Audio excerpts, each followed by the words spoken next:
கிருபையாய் என்னை நடத்தி செல்லும் தயவாய் என்னை காத்து கொள்ளும் அன்பாய் என்னை அணைக்கும் ஆத்மநேசரே. கிருபையாய் என்னை நடத்தி செல்லும் தயவாய் என்னை காத்து கொள்ளும் அன்பாய் என்னை அணைக்கும் ஆத்மநேசரே.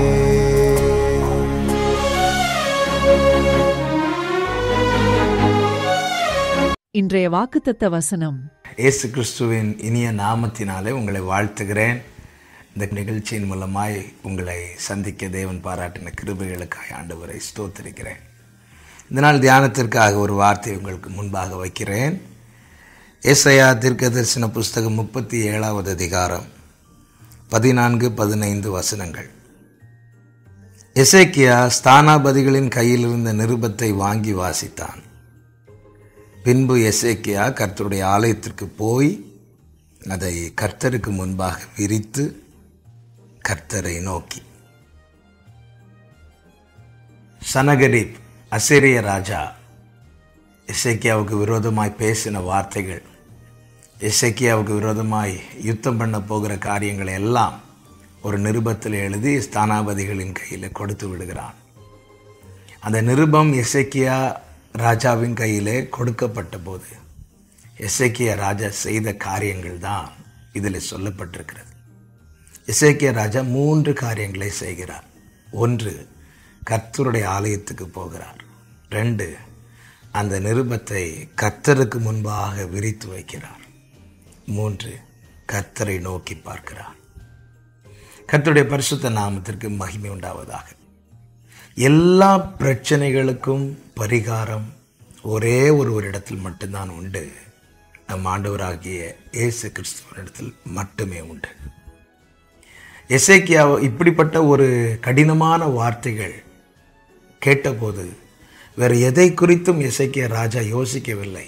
வேறு யாரிடத்திலும் அதை குறித்து விசாரிக்கவோ டிஸ்கஸ் பண்ணவோ ஒன்றும் செய்யாமல் உடனே எசேக்கியா செய்த காரியம் அந்த நிருபத்தை வாங்கி கொண்டு சத்துருக்கள் பேசின நிந்தையின் வார்த்தைகள், எதிரான வார்த்தைகள், விரோதமான எல்லா காரியங்கள் அடங்கி அந்த நிருபத்தை பிடித்து கொண்டு தேவாலயத்தை நோக்கி போகிறான். தேவாலயத்தை நோக்கி செல்லுகிறான். ஒன்றை புரிந்து கொள்ளுங்கள், நித்தம் தேவனுடைய சமூகத்தை தேடுகிறவர்களுக்கு மாத்திரமே ஒரு பிரச்சனை வரும்போது முதல்ல அவங்க கர்த்தருடைய சமூகத்தை தேடுவாங்க. நம்ம எல்லாருமே தேடுகிறோம். ஆனால் மற்ற பல வழிகளை சிந்தித்து பல வழிகளை யோசித்து தேடி அது கைகூடாமல் போகும்போது கர்த்தரே தஞ்சம் என வருகிற அனுபவம் தான் நம்மில் அநேகருக்கு இருக்கிறது. ஆனால் இந்த எசேக்கியா ராஜா அப்படி அல்ல. அவன் சனகரிப் அவனுக்கு விரோதமாக எழும்பின போதும் சரி, வியாதி படுக்கையில் அவன் அகப்பட்ட போதும் சரி, முதலாவது அவன் கர்த்தருடைய சமூகத்தை தான் தேடுகிறான். தேவ ஆலயத்துக்கு போகிறான். போய் என்ன செய்கிறான்?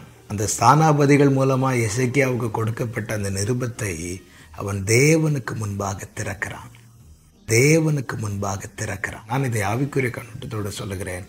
எந்த பிரச்சனையானாலும் சரி, நம்மை வாட்டுகிற, நம்மை வருத்தப்படுத்துகிற, நம்மை வேதனைக்குள்ளாக்குகிற, நம்மை அழ வைக்கிற எந்த காரியத்தையும் சரி தேவ சமூகத்தில் நீங்கள் மூடி வைக்கக்கூடாது. அதை தேவனுக்கு முன்பாக தெரியப்படுத்த வேண்டும். எல்லாவற்றையும் தெரியப்படுத்த வேண்டும். பிலிப்பியர் 4:6 அதுதானே சொல்லப்பட்டிருக்கிறது. ஒன்றை குறித்தும் கவலைப்படாமல் எல்லாவற்றையும் ஸ்தோத்திரத்துடனே கூடிய ஜெபத்தினாலும் வேண்டுதலினாலும் தேவனுக்கு தெரியப்படுத்துங்கள். அப்பொழுது எல்லா புத்திக்கு மேலான தேவ சமாதானம் உங்கள் இருதயத்தை ஆட்கொள்ளும் என்று. எசேக்கியா ராஜா அப்படிதான் அந்த நிருபத்தை விரித்து ஆண்டவரை நோக்கி பார்க்கிறான். ஆமென். எந்த ஒரு காரியத்தையும் தேவனுக்கு மறைக்காமல் அவர் சமூகத்தில் வையுங்கள். உங்கள் பிரச்சனைகள், உங்கள் கவலைகள். அந்நாள் இப்படி சொல்லுகிறார்கள், என் இருதயத்தை நான் ஊற்றிவிட்டேன் என்று மனம் கசந்து தேவ சமூகத்தில் அழுதாள். எதையும் மறைத்து வைக்கவில்லை. இந்த எசேக்கியா அந்த நிருபத்தை திறந்தான். இந்த காலை வேளையில் என்னை கேட்கிற அன்பு சகோதரா சகோதரி, பிரச்சனைகளையும் போராட்டங்களையும் சத்துருக்களின் வார்த்தைகளையும் பார்த்து அவைகளையே கவனித்து கொண்டிராமல் அதையெல்லாம் கர்த்தருக்கு முன்பாக வைத்து எல்லாவற்றையும் தெரியப்படுத்தி கர்த்தரை நோக்கி பாருங்கள். எசேக்கியா கர்த்தரை நோக்கி பார்த்தான். கர்த்தர் எசேக்கியாவின் சத்துருக்களை நோக்கி பார்த்தார், யுத்தம் செய்தார், சத்துருக்களை சிதறடித்தார், சங்கரித்தார், எசேக்கியாவுக்கு ஆதரவாய் இருந்தார். கர்த்தர் அப்படியே உங்களுக்கு செய்வாராக. நித்தம் தேவ சமூகத்தை தேடுங்கள். பரிகாரம் வேறு எங்கும் கிடையாது, வேறு யாரிடத்திலும் கிடையாது. எல்லாவற்றுக்கும் பரிகாரம் பரிகாரியாக கிறிஸ்துவனிடம் மாத்திரமே உண்டு. எனவே நித்தம் அவருடைய சமூகத்தை தேடுங்கள். ஒன்றையும் மறைக்காமல் எல்லாவற்றையும் அவருக்கு தெரியப்படுத்துங்கள். உங்கள் கண்கள் அவருடைய முகத்தையே நோக்கி இருக்கட்டும். வெட்கப்பட்டு போக விடமாட்டார், ஆதரவாய் இருப்பார், சத்துருக்களை சிதறடிப்பார், உங்களை ஆசீர்வதிப்பார். கண்களை மூடி ஜெபிக்கலாமா? இரக்கமுள்ள தேவனே, பரிசுத்த பிதாவே, எசேக்கியாவை போல ஆண்டவரே மற்ற வழிகளை தேடாமல் உம்முடைய சமூகத்தை தேடுகிறவர்களாய், எங்கள் காரியங்களை உமக்கு முன்பாய் மறைத்து வைக்காமல் அதை எல்லாவற்றையும் தெரியப்படுத்துகிறவர்களாய், எங்கள் கண்கள் மனிதர்களுடைய ஒத்தாசை அல்ல, உம்முடைய முகத்தையே நோக்கி இருக்கத்தக்கதாய் எங்களை நாங்கள் விட்டு கொடுக்கிறோம். இந்த வார்த்தைகள் உம்முடைய பிள்ளைகளோடு இன்னும் பேசி கொண்டிருக்கட்டும். நல்ல உணர்வுள்ள இருதயத்தை தாரும்.